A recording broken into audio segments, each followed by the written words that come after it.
We begin in the name of the God whose mercy is profound, whose kindness is forever. In this series of Why Islam presentations, we've started a new module, What is Deen? In this second presentation of this module, I will talk about the salient features of the message of God. The message of God delivered in the Quran mentions one important aspect about the religion that Muslims are following. It says in chapter 5 verse 3, Al-Yawma akmaltu lakum deenakum. Today I have completed for you your religion, your deen. So one feature of it is that deen has been completed. What does it mean? What it means is that the Almighty had a plan for the religion that He wanted to present to mankind. When this last part of the message was delivered, His plan was completed. He does not intend to give anything more to humankind in the name of religion. So, God's religion now, as has been described in the Quran and the other sources of Islam, now this message is complete. We will understand it, we will discuss it and try to find out what it says, but as far as its contents are concerned, it's complete. We do not need any further religion or religious text or religious information. The other aspect, the other feature of this message is, the same verse says, وَأَتْمَمْتُ عَلَيْكُمْ نِعْمَتِي, and I perfected my mercy on you. What does that mean? It means that God's mercy, His kindness, His blessings are numerous. This life is a blessing of God. Our parents, our relatives, the resources that we have, the different varieties of food that we have, our intellect, and so on. They're all God's blessings. However, despite this beautiful, wonderful world that we are living in, and the great opportunity of life that the Almighty provided us with, there was still something important, vital, missing in our lives. And that was a sense of direction. That was answers to the important questions that this life throws at us. Who created us? Why did He create us? What is the purpose of life? Why are there so many problems? Why is there discrimination? Why do people die? And what is going to happen after death? God gave His message and answered all these questions clearly.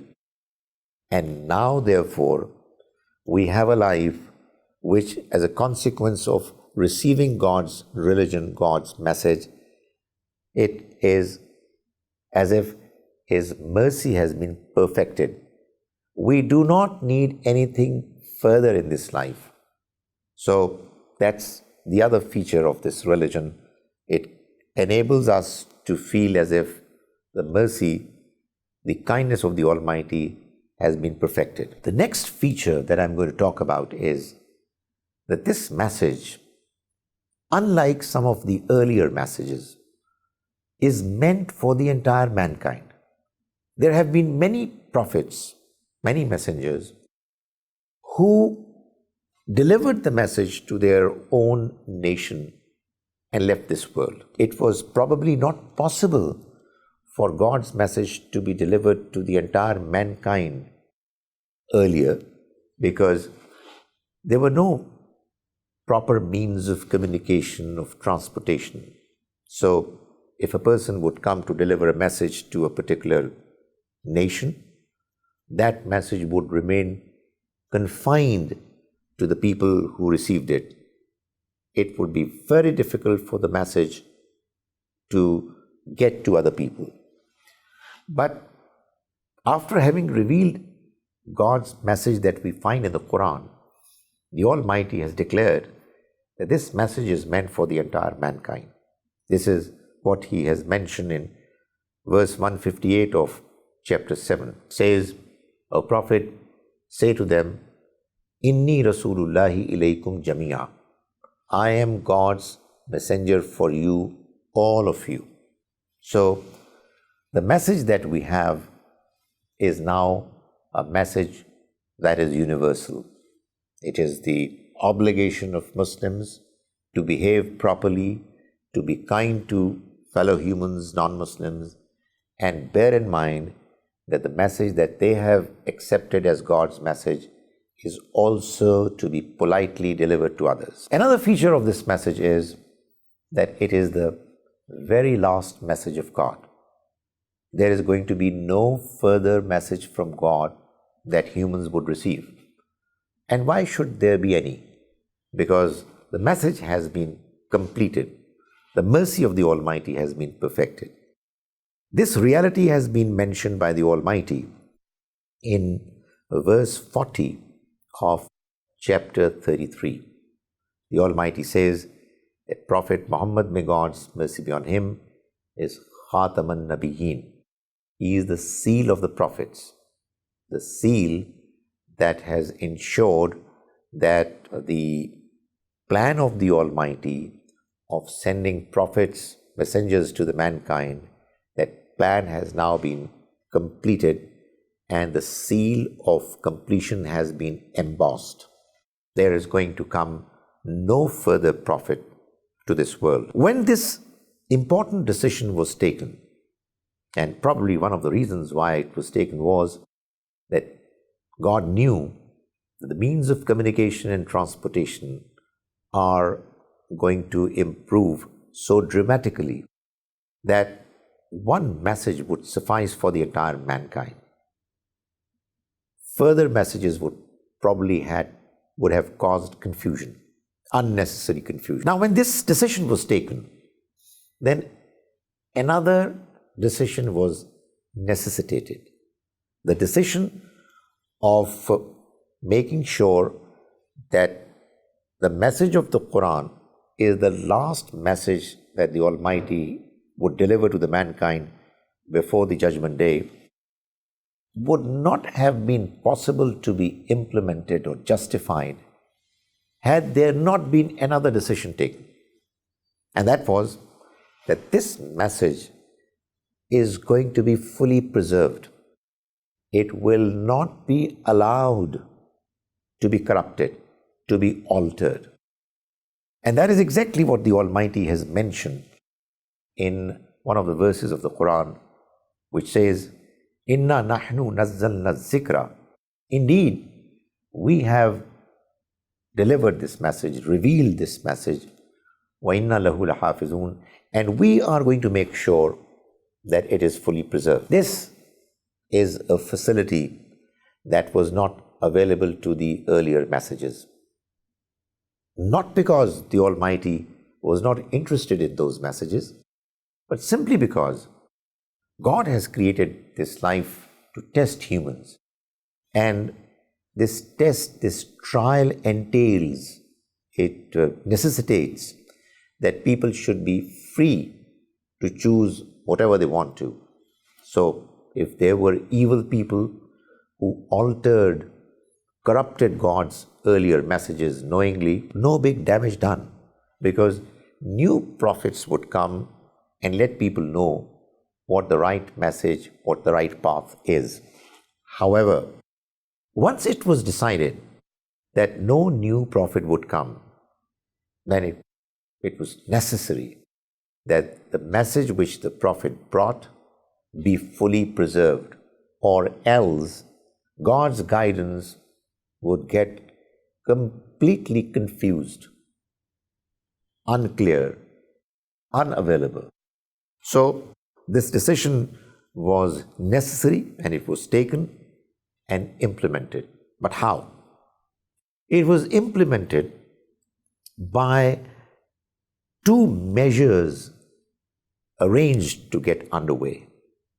One measure was the measure of what we call ijma, unanimity, complete agreement.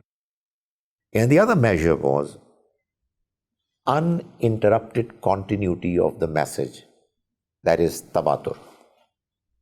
What does it mean? Well, let's take the two components of God's religion, the two sources. One is the Quran, the text of the Almighty, and the other is the Sunnah, the religious practices of the Prophet, may God's mercy be on him, which practices are a continuation of the practices of the earlier prophets. It's a tradition of religion which has been coming from earlier generations and was revived and put back to its pure, pristine form by the last prophet, may God's mercy be on him. And this message was arranged to be preserved by it being required to go through the scrutiny of both unanimity and uninterrupted continuity. All companions of the Prophet, may God's mercy be on him, that is, the first generation Muslims, agreed that the Quran is God's word. And the Quran is the text which begins with first Surah Al-Fatiha and ends with the last Surah, 114th Surah An-Nas. And there is a definite sequence that this Quran follows in its chapters, and all the verses that each surah contain, they are the very same. And this is something which was made possible by the fact that the Quran was memorized. It was written by some people as well in their own respective ways. And then it was transmitted to the next generation, who in turn again memorized. A large number of them memorized the Quran from A to Z. Many of them, most of them, memorized a good part of the Quran. And that process has come down to us from generation to generation. So on the one hand, there is this ijma, unanimity, complete agreement of all companions, all first generation Muslims. And then that agreement was made to go down to the next generations in a way that there was no interruption, there were no gaps. So there was what we call tawatur. So today when we read the Quran, we read it with the confidence that we are reading this very same words as were given by the Prophet, may God's mercy be on him, as God's very own words. Likewise, along with the Quran, we have the Sunnah. The religious practices of the Prophet, like formal prayers, salat, like zakat, almsgiving, like fasting, like hajj, like the Friday prayer, like Eid prayer, etc. There's a long list of them. All these practices were practiced by the Prophet, may God's mercy be on him, himself. And when he practiced them, his companions also joined him. They could see him doing it. They were required from a religious point of view to also do what he was doing. And as a consequence, when he left this world, the companions were still practicing all those religious, call them rituals or acts of worship or religious practices. When they left this world, the new generation had already emerged, and they were also following those practices. So like in the case of the Quran, in the case of Sunnah too, we have complete agreement, unanimity in the case of Sunnah, and that unanimity has come down to us from generation to generation in a way that there is no gap, and therefore there is tawatur, uninterrupted continuity.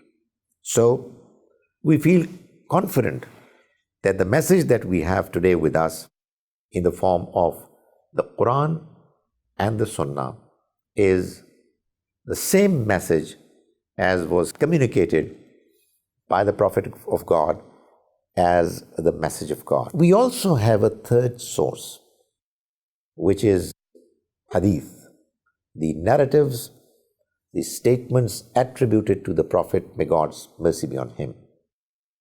There is a large reservoir of information that people gathered from the Prophet on their own. It was a natural process that took place. How is it possible that the people who saw the Prophet, who heard him, who were a part of the whole process of God's message dominating over the entire Arabian Peninsula, how is it possible that they would not have communicated what they heard and what they saw to some people belonging to the next generation? So that is exactly what happened. And there were many different stories, narratives, pieces of information that were available in the market, in the society, and people were talking about them. Sometime in the 3rd century Hijrah, let's say 200 plus years after the demise of the Prophet, may God's mercy be on him, there were some scholars who took pains, invested their entire lives in trying to gather those pieces of information from people who knew them. They investigated their authenticity and veracity as best as they could and came up with their respective books that they compiled. And we now have a number of books of hadith which talk about what the Prophet said, what he did, etc.